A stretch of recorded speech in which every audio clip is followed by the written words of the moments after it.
Let's hope it begins recording. There we go. Yes. I see the little dot now. So thank you so much all for coming. And today I thought we haven't met in a while, and there's a lot happening both at the state level and also at the federal level. And I thought what would make in Hilda's mind, if we begin talking about the federal level, right? What's happening, then we're gonna jump into hearing the stories because I really think, and Lupita's gonna share with us Gabby's story, because through that story, we're gonna be able to make sense where people are being left out from the federal issue of immigration reform, and also it will lead us into the campaigns that we're working in at the California state level. And so, with that said, I hope it makes sense to you guys all like it does in my head. And so, as these are the campaigns that our campaign goals for 2021 as Interfaith Movement for Human Integrity. We are looking at federal advocacy on issues of criminal justice, immigration reform, and we want to make sure that they're inclusive, compassionate, and that it also corrects past harms to people. We have the state advocacy, and I believe there's like three of those campaigns that we're going to be talking about today here. There's a couple more, and we'll be able Hilda, to share more of that later on. Uh huh. just so you know that you're not sharing your screen if that was what you were intending to do. I think it turned Yeah. off. So just Okay. want to let you know. So here it says, I can see it. I I see can see Oh, Hilda's it here. screen. you can? Uh-huh. Oh, okay. I'm sorry. I guess I was in the Okay. wrong slide. Okay. Continue. I'm sorry. Thank you. Thank you.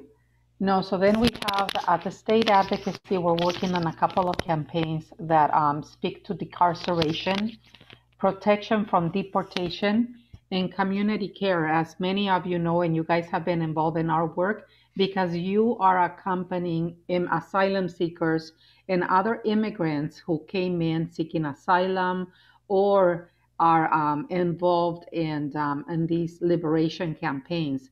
That's what we call community care when we involve the community to take care of, to help these individuals. And then we have the local advocacy, where up in the north, they're trying to reimagine what public safety looks like and what does community care look like.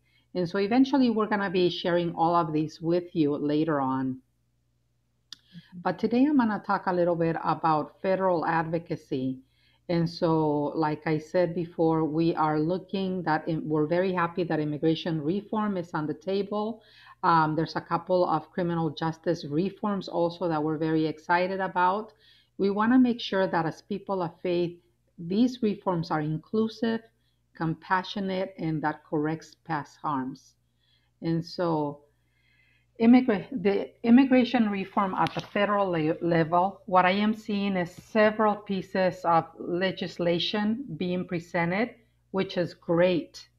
But one of the most comprehensive one that we've seen a lot of town hall meetings with congressmen here in Southern California is called the U.S. Citizenship Act of 2021, and it's HR 1177. And I'm just going to go at some of the, there's 5 points that I really like. And one is that if this passes, it'll provide an earned pathway to citizenship for U.S. undocumented population. This will benefit a lot of the people that we've helped with TPS, DACA will be expedited into citizenship, and also asylum seekers.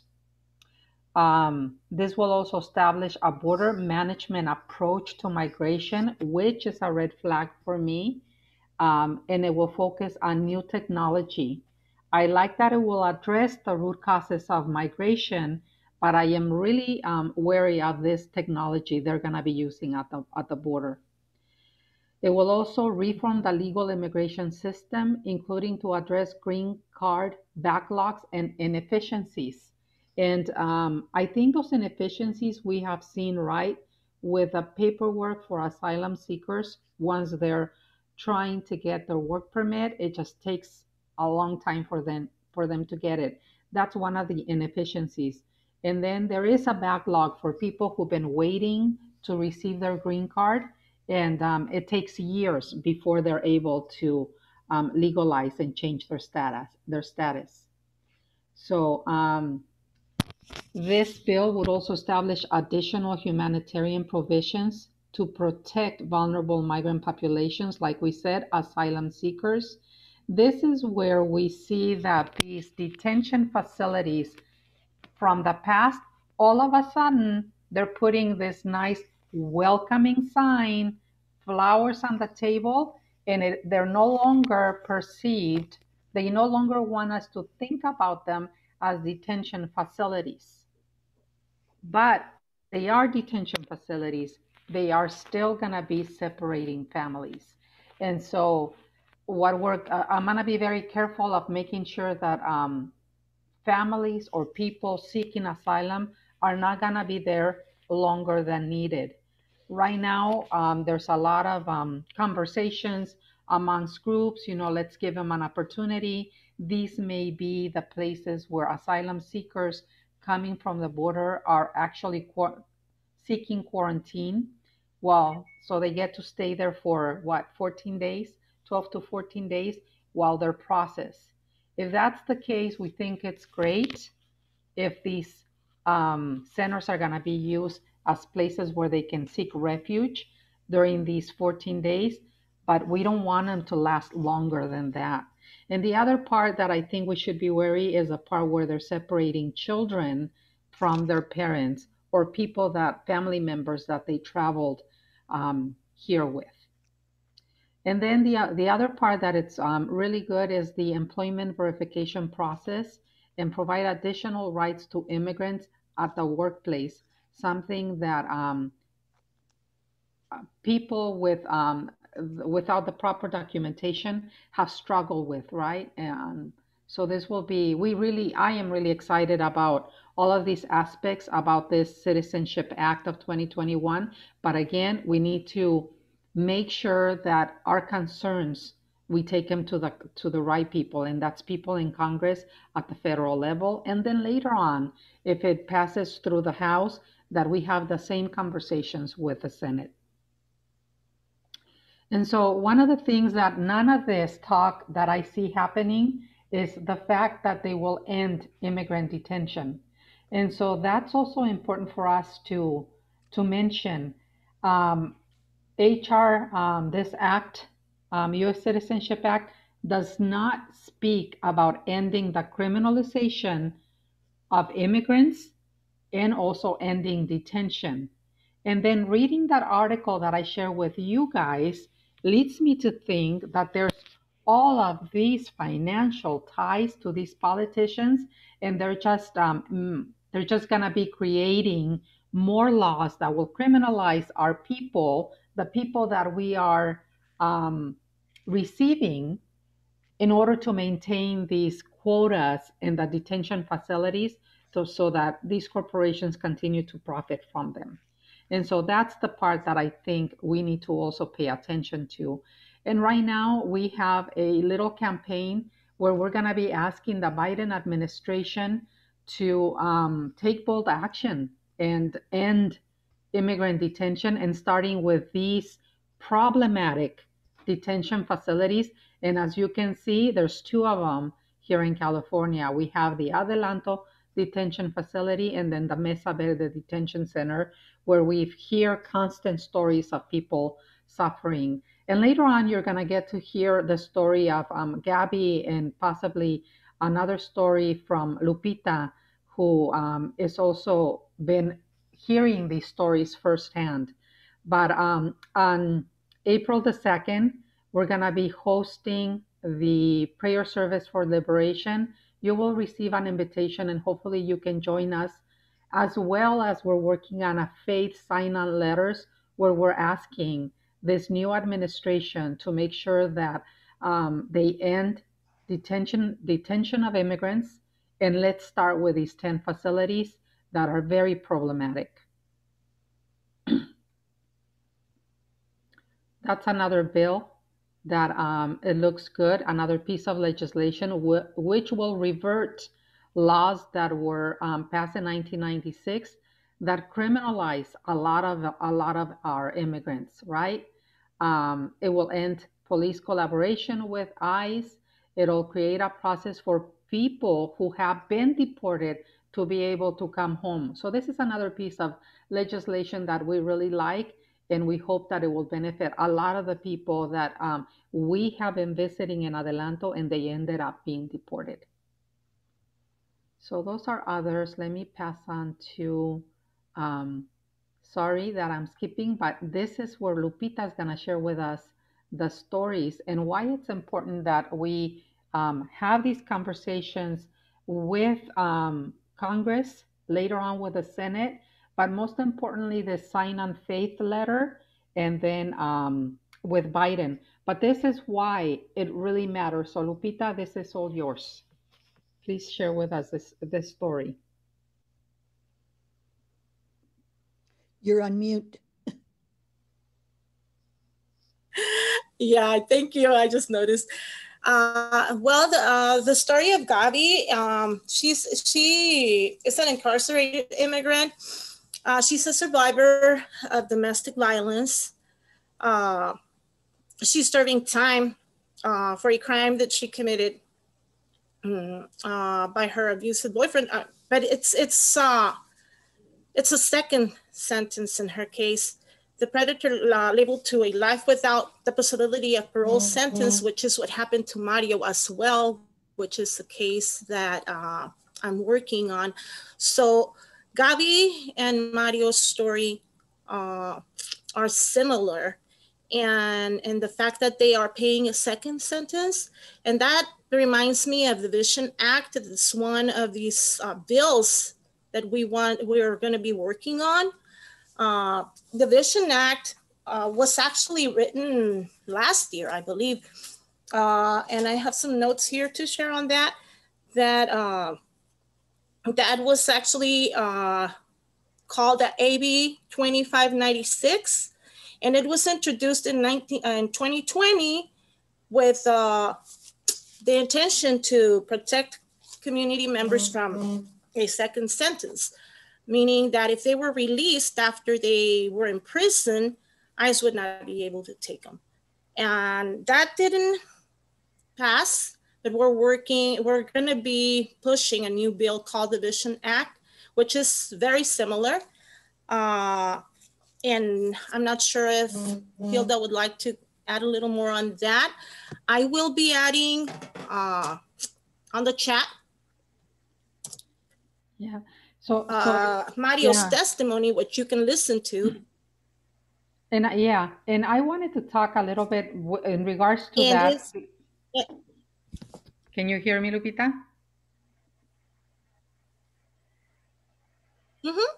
Oh, so I wanted to give a little bit more context of why it will be important for us as Californians to pass the Vision Act.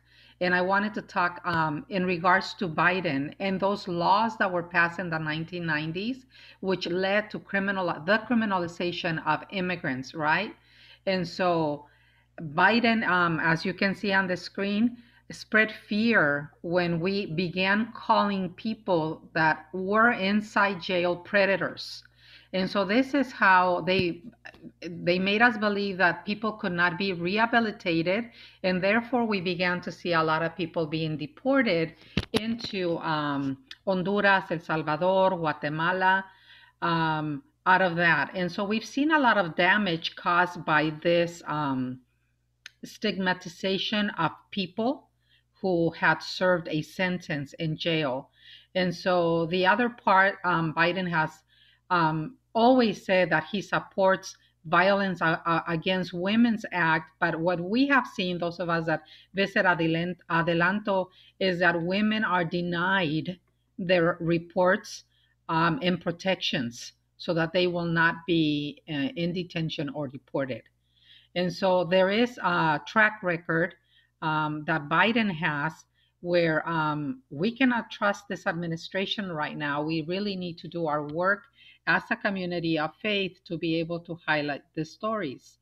You know, in the case of this Gabi, her abusive boyfriend committed the crime, but because she was there, she was also she also paid the price, and so she has served 20 years in prison, and so she will be transferred into Adelanto if we don't help highlight her story.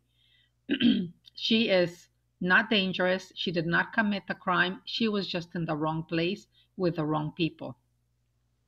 And so she's already been stigmatized as a criminal. She's a bad immigrant.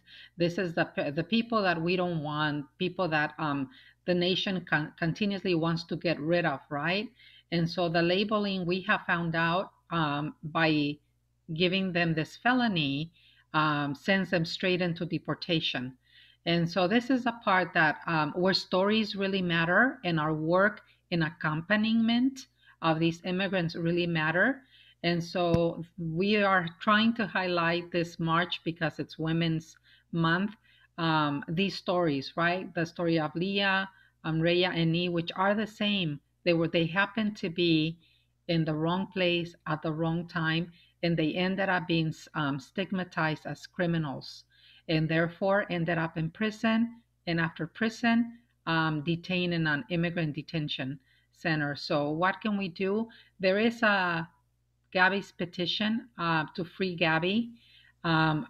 President Biden and Governor Newsom pretty much can give them a pardon, and all of this will be forgotten. And that's the part that's so frustrating, that it's just one person's decision whether this person stays or is detained for a while because there's a profit to be made, and then eventually deported. And so that is also the case for Mario.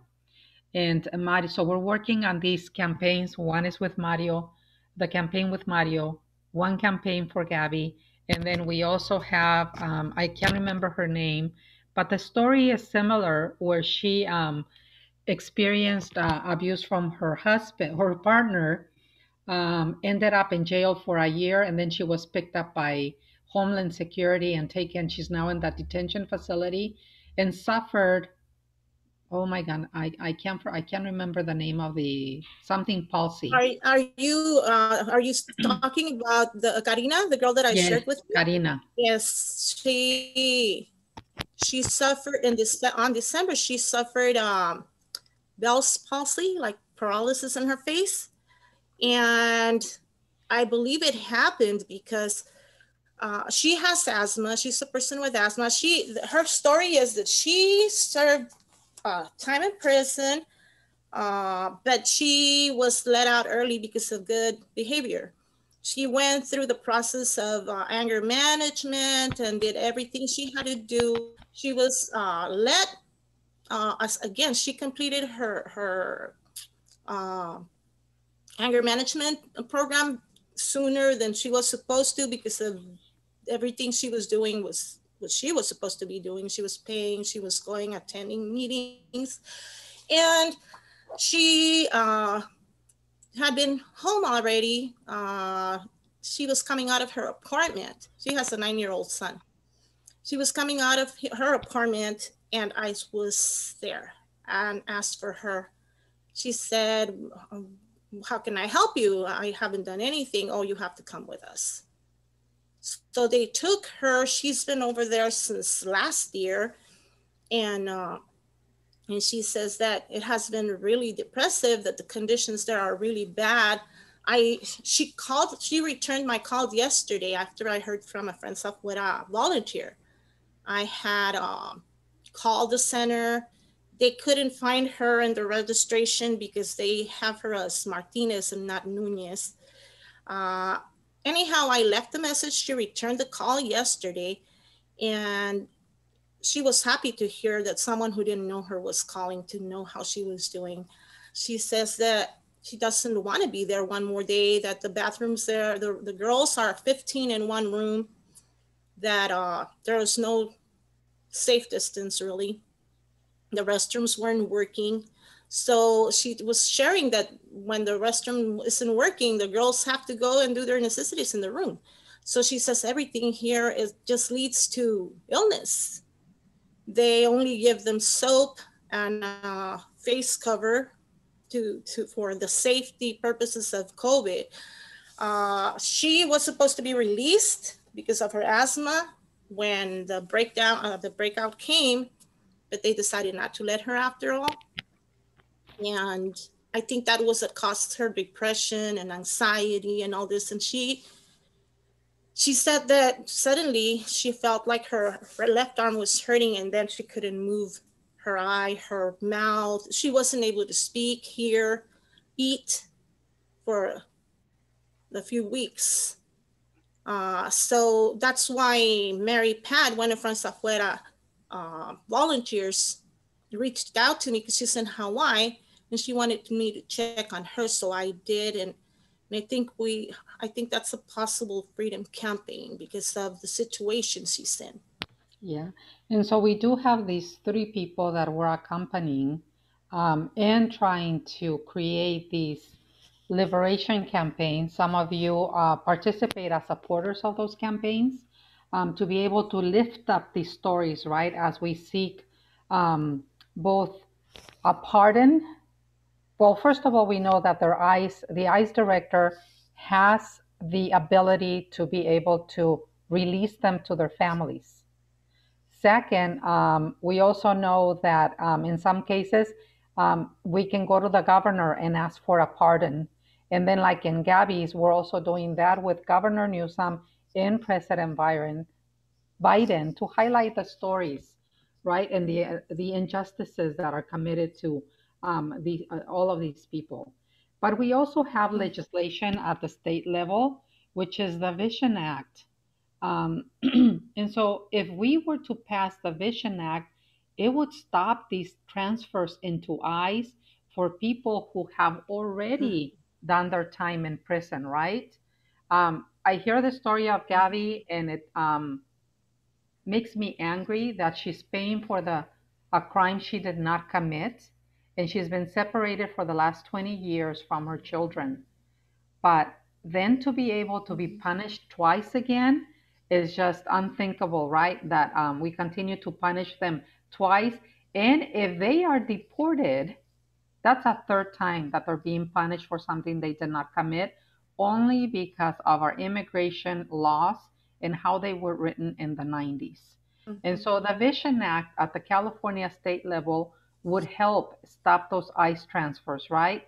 And then we also have the Sentencing Reform Act that will also be able to alleviate some of these long sentences for people who never intended to harm anybody. And then we also later on we can talk about budget to save lives. It's just a budget item that we are asking. Let me go a little bit here. It will actually just we're asking the state of California to invest in post-release support like housing, food stamps, and other services that our asylum seekers need as part of the integration services. But what I also like about Budget to Save Lives is that some of those programs will be able to be used for people who have been incarcerated in the past, not necessarily just asylum seekers. So in this case, Gabi and Mario, Mario was brought here since he was 2. Gabi also as a young child. So some of these integration services they would benefit from if we pass it. So this bill is in the introductory stages. And just talking about this, there is a handout that if we have legislative visits, we can share with other people along the way. And so I know it's been a lot. I don't know if you guys have any questions at this point, but I'm gonna be quiet and allow for any questions, any concerns, any thoughts, or any stories that you might be hearing out there. You know, Hilda and Miriam, one of the things that I'm looking at and seeing, because I also attended the diocese meeting during the week on Tuesday, and we've got Bishop Day, who we all know and love, and he's already trying to get a hold of young Kim. Young Kim is one of our legislators in LA and also in Orange County, and they're not answering calls. Okay, so Bishop Day said he would get us in somehow. Okay, there's about 6 or 7 of us that will be going. Katie Porter is another one.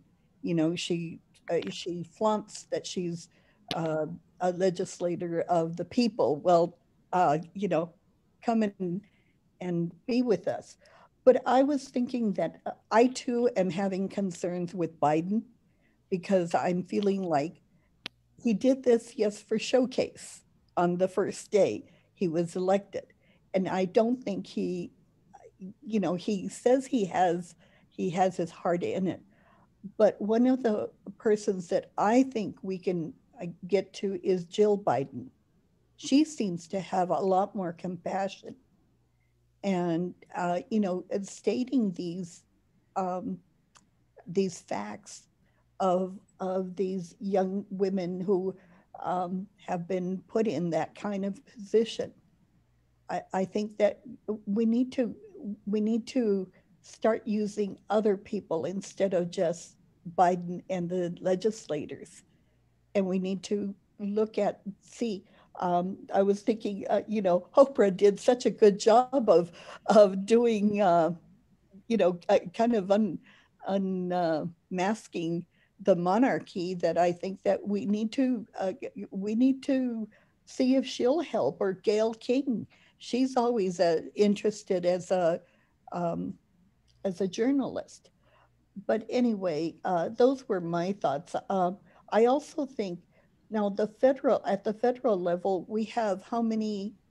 We have a little more time, right? But at the state level, I thought that there was some kind uh, of um, of deadline that we needed to do something by March 30th. Do you know anything about that, Hilda? So I know we have several bills and I'm going to talk about the ones that I share with, right? So the budget to save lives, it's an initial bill. We think it's going to take a couple of years to present it. So even though there might be a deadline with some of the committees, it's a good opportunity to bring it along and talk about it, because we're going to see it again. The Vision Act, this is its second year. We are asking for more supporters along the way. It might take one more year to pass it on. But what really helps is when we're sharing these stories, right? So it doesn't matter that we might have, I don't think we have it with the Vision Act. There is a deadline. I think we can still continue talking about it. Um, I don't think, remind me, Miriam, I don't think there's a budget attached to the Vision Act. And usually that's where bills get stuck. If there's money that's needed to be able to pass it or support it. But I don't think there is a deadline I yet. haven't heard of it either. So we No. think we're still in a really good time to push it. These two bills, I like both the Budget Act, the Vision Act, and I believe SB 300. Some of our staff have taken the time to really put in this inclusive language, right? And so we've been working on them as an organization because we know it'll benefit the people that we walk with. And so I think it's worth talking about them wherever we go with our elected officials and asking them to support these bills. Anybody else?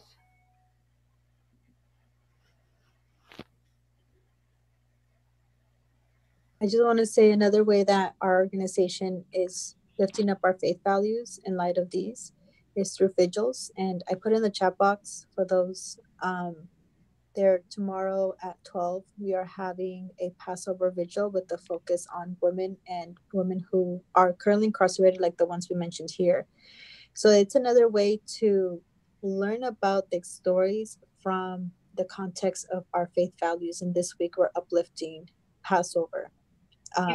Miriam, so I think I think you have the date wrong. You said tomorrow, March 19th, but tomorrow's only the 12th.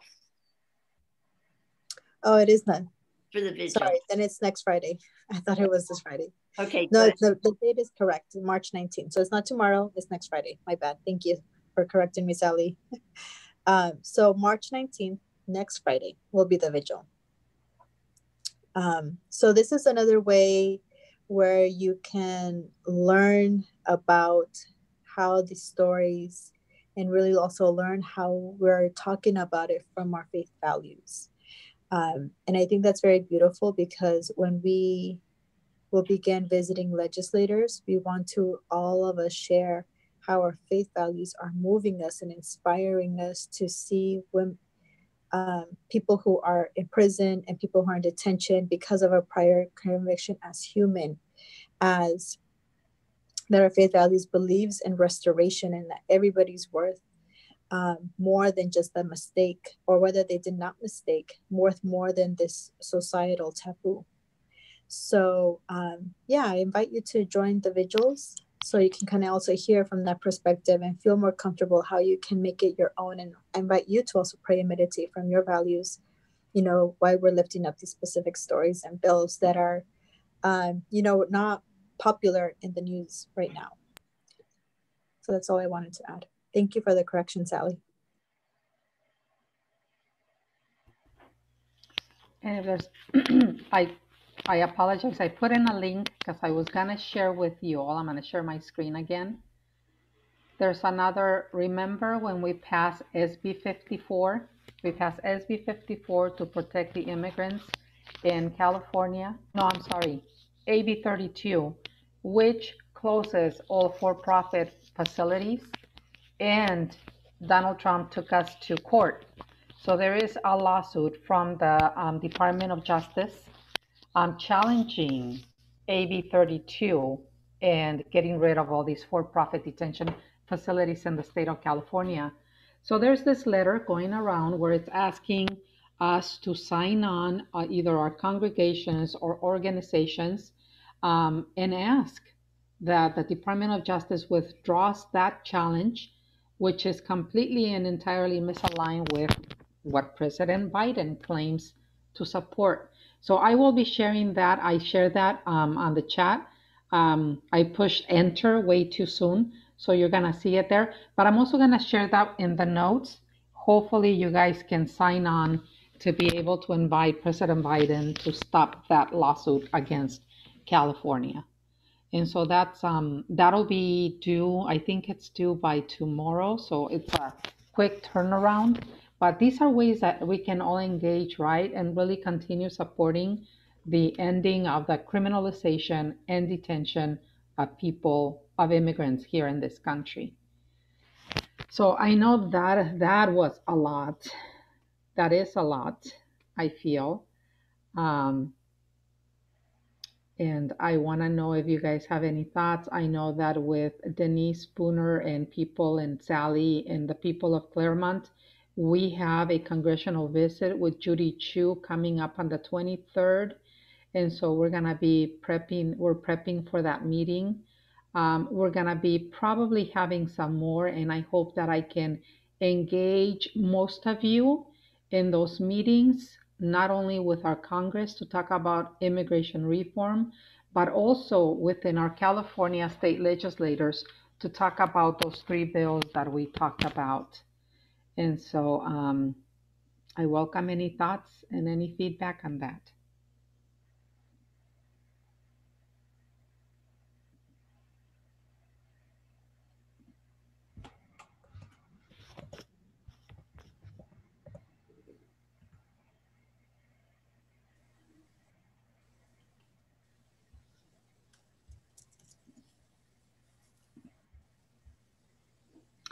And Socorro, maybe it would maybe you and I can start thinking about how we can approach Lou Correa.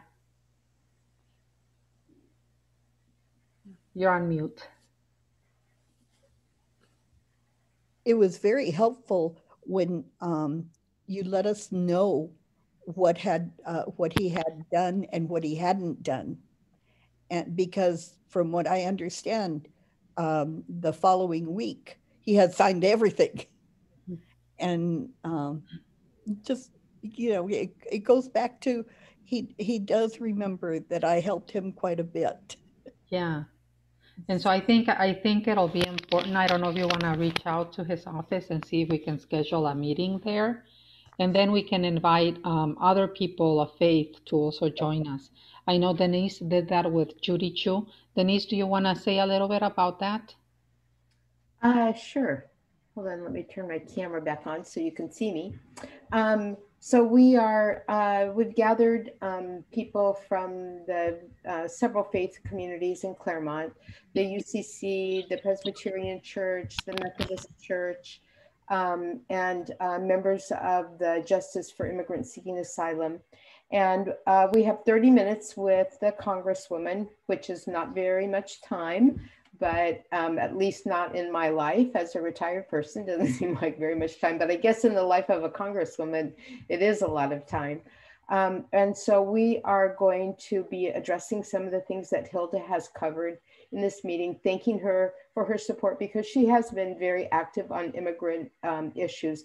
Of course, being of Chinese descent, she has, like Lou Correa, they have a special interest. And so many things come at these Congress people. So I think we should always keep that in mind, that we want to press them, but we also want to be very compassionate towards them as well about how many, especially with the virus and the economic problems that people are having. So we're going to be trying to highlight to her and get some clarification about what does it actually mean, a phrase like the undocumented population, which is in that legislation in the US Citizenship Act. Who exactly does that cover and who is being left out, which will then give us an opening to talk about the issues that Hilda has raised about children still being separated from their families, about the need to separate people when someone has done something wrong and they've been incarcerated from that we need to separate that from their immigration status, that the two should not be linked, except perhaps for like very, very serious violent crimes that have happened in a very recent past, not something where someone has done something and paid for it with 20 years of their life like Gabi has.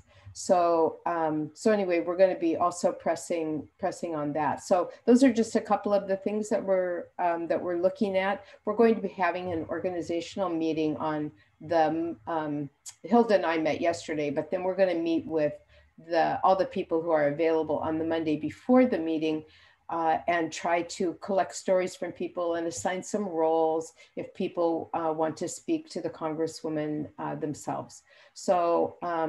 So I think that's kind of it. Is it, Hilda? Did I leave out anything important? No, you did wonderful. Thank you. So we're hoping we can, and of course it depends on that. I think we also need to highlight, Sally, some of the Cameroonian stories with this Congresswoman. So hopefully you can remember some of those women that you walk with. We definitely need to bring all the stories of the people that you guys have been walking with. We have issues, yeah. I think it's easy for us because so many of the people with whom we've walked have been people from, Spanish-speaking countries, or their parents were. And so I think it's easy for us to just really be focused on them all the time without realizing that people from Africa, people from China, people from Haiti, there's a lot of people of color primarily, people that come from European countries seem to get some better treatment when it comes to these immigration proceedings. But we still, I think, that's why I think it's important what you're saying, Hilda, about Sally and the other women, especially those at Pilgrim Place, who've walked with the Cameroonian women and people from other countries, and reminding ourselves, as well as the Congresswoman, that this isn't just only an issue that has affected Latinx people. Yeah. I'll shut up. Thank you for that. Thank you, Denise. I think Denise brought up a point that it's really, we can see it repeat a lot in the migrant communities, especially people of color. And That is how justice is implemented between a group and another. The story about Karina that I shared with you guys, she, due to anger, she couldn't control her anger. Her son's daughter asked to come back after she was a single mother, asked to come back and let him be close. She allowed him to, and she said wrong choice because it wasn't a good relationship, and she found him with another person. She was so mad, she tried to run over him. She crashed. Nothing happened to him. She paid a whole year of prison and did everything she had to do to be able to go back to her normal life and back to her child. She ends up in detention. So she was telling me, I don't think it's fair. I've talked to people here who killed, who did so many things, and they're already out. Why is it that justice is so unfair? Why does it do what? Why do they do certain freedoms for some and not for others? Or why are there so many opportunities for some and not for others? And I think that that's something that really we need to talk to with our legislators. So Hilda, we did talk yesterday about visiting and lobbying with my constituents, and I really want to do it because I think that it's advocacy that really makes change. Yeah. Sally, did you want to share something with us?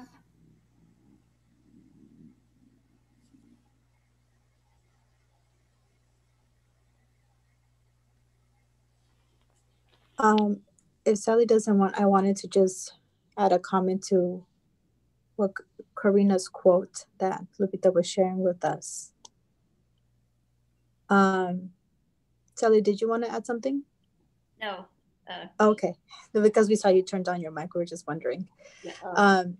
I think it's interesting, you know, both the concept of justice and the criminal justice form of serving time is really a punishment, and there's some that are people who are worth more punishment or less punishment based on the level of their crime. And I think it's important that as an interfaith coalition, really rooted in our faith values, we want to think about justice from the eyes of faith, which is mercy, which is restorative and transformative.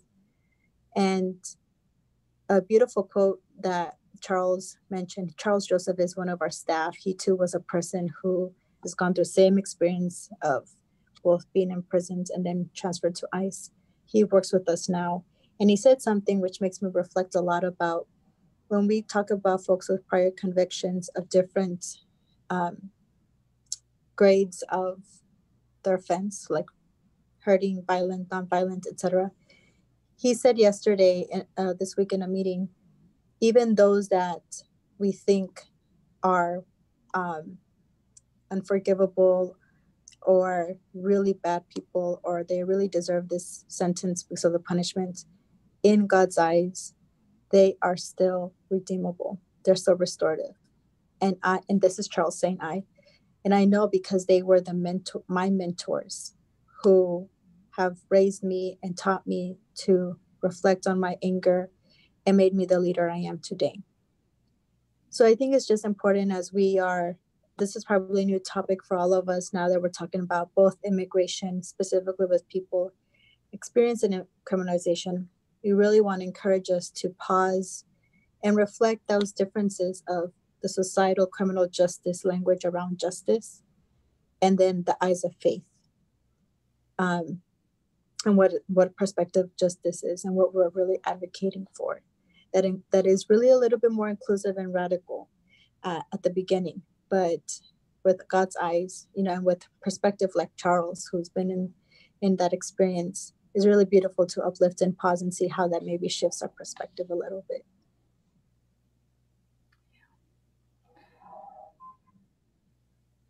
And with that, if there is nothing else, we will end our meeting. But do know that I'm going to call on you guys to help me make these meetings, legislative and Congress meetings, possible, because this is the right time to have our voice, our faith values, so we can bring them to them and see what our concerns are in regards to the population of people that is being left behind and it's being criminalized, to serve a for-profit system.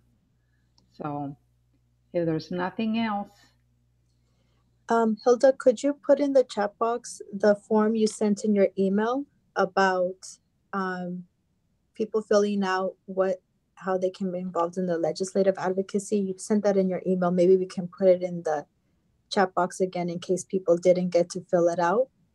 oh, that's right. Let me see. I need to find it. So let me go back. I have this.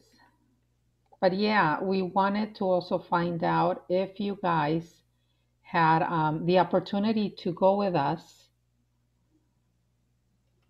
on these legislative meetings, and we're also trying to find out from some of you if you know who is in your districts. And so we created this form where we're able to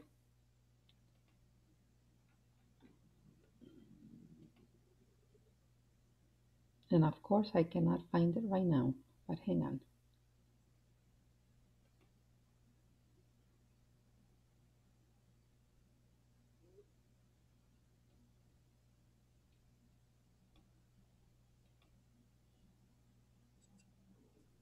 Just wanted to mention, sorry for coming on a little late. I was on, but I had an emergency call. So I hope you guys had a good discussion, and sorry I missed out on it. I'm sure it was very fruitful. Hope that we can, I and we here in our house congregation can stay connected and help in any way in this effort. Definitely, Brother John. Hilda recorded, and there's also a PowerPoint slide that she did, which you can refer to afterwards. Cool, that's great. Yeah, awesome. So here's the link. Let me just put it here. This is a link that we created to find out if it's a legislative meeting. So just if you're interested in joining some of those meetings, it'll ask your name, what district you're in, and then those kind of things that help us see what, better plan for these meetings. So if you can fill it out, we would really appreciate that. And yeah, I'll send out notes. We'll send out notes, and we'll also send out this recording so that you guys are able to fill out these links and find out who's doing what, and hopefully you all join us. Anything else we were forgetting? Thank you all so much. I will end the recording now.